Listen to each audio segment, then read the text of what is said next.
Hello అండి, అందరికీ నమస్తే. నేను మీ Suma Chakravarthi. Welcome back to Suma Chakravarthi vlogs. ఈరోజు వీడియో ఏంటంటే, మన ఛానల్ అయితే ఫస్ట్ మానిటైజేషన్ అయితే అయిపోయిందండి.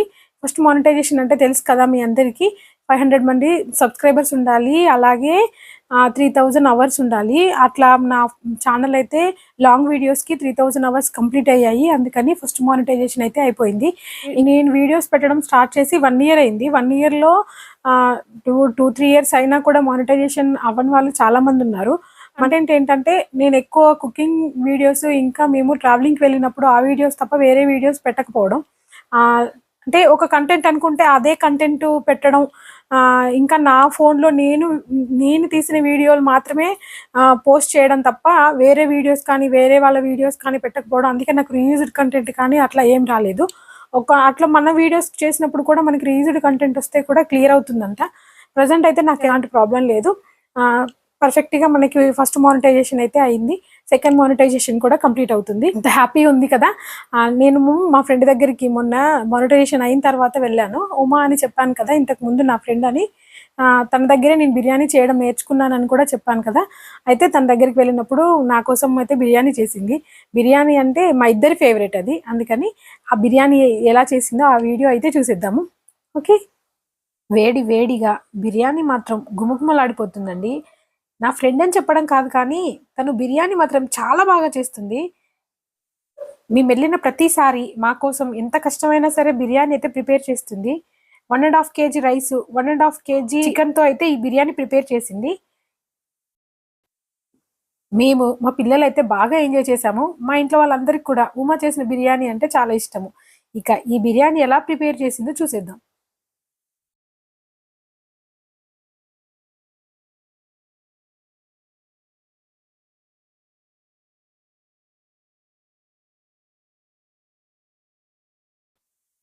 One and half KG chicken తీసుకొని మంచిగా కడిగి పెట్టుకొని, అందులో 1 స్పూన్ పసుపు, ఒక 3 స్పూన్ల కారము, అలాగే 2 స్పూన్ల అల్లం వెల్లుల్లి paste, 1 spoon garam masala, 1 spoon ఏమో ధనియాల పొడి, తగినంత ఉప్పు, ఒక 2 లెమన్స్ ఏమో పిండుకొని వేసుకున్నాము.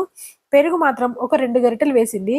ఒక పెద్ద గరిటెడు ఆయిల్ వేసి మొత్తం కలిపి, అందులో కొత్తిమీర, పుదీనా, అలాగే బ్రౌన్ ఆనియన్స్ ఉంటాయి కదా, ఫ్రై చేసిన ఆనియన్స్, అవి కూడా వేసి ఒక గంట పాటు పక్కన పెట్టింది. ఒక 1 అవర్ తర్వాత స్టవ్ మీద ఒక పెద్ద గిన్నె పెట్టుకొని, దాంట్లో ఒక 2-3 స్పూన్ల ఆయిల్ వేసుకొని, లవంగాలు, దాల్చిన చెక్క, ఇలాచీలు వేసి, చికెన్ కూడా వేసి ఒకసారి కలిపి దాన్ని మూత పెట్టి స్టవ్ని లో ఫ్లేమ్లో పెడితే అది నెమ్మదిగా ఉడుకుతుంది. ఇప్పుడు ఇంకో స్టవ్ మీద ఒక పెద్ద గిన్నె పెట్టుకొని దాని నిండా వాటర్ వేసి, ఆ నీళ్లు మరుగుతుంటే మీకు చూపిస్తున్న మసాలాలన్నీ వేసుకొని, అందులో 1 స్పూన్ ఆయిల్ వేసుకొని, బియ్యం కూడా వేసుకొని బాగా ఉడికిన తర్వాత, బియ్యం మాత్రం ఓన్లీ 80% మాత్రమే ఉడకాలి. ఒక 80% కుక్ చేసుకొని, రైస్లో ఉన్న వాటర్ ఏమీ రాకుండా జల్లిగంటతో రైస్ అంతటిని తీసి ఈ చికెన్లో ఇలా స్ప్రెడ్ చేసుకుంటూ రైస్ అంతా వేసుకున్న తర్వాత, రైస్ అంతటిని ఈ చికెన్లో సమానంగా స్ప్రెడ్ చేసుకోవాలి. దాని మీద మొత్తం రైస్ వేసుకున్న తర్వాత ఆ రైస్ మీద కొద్దిగా కొత్తిమీర, పుదీనా, అలాగే మనం ఫ్రై చేసి పెట్టుకున్న ఆనియన్స్ కూడా ఉన్నాయి కదా, బ్రౌన్ ఆనియన్స్, ఆ ఆనియన్స్ కూడా వేసుకొని ఒక 2 స్పూన్ల నెయ్యిని వేసుకొని మూత పెట్టి, ఆ మూత మీద బరువుగా ఏదైనా పెట్టాలి.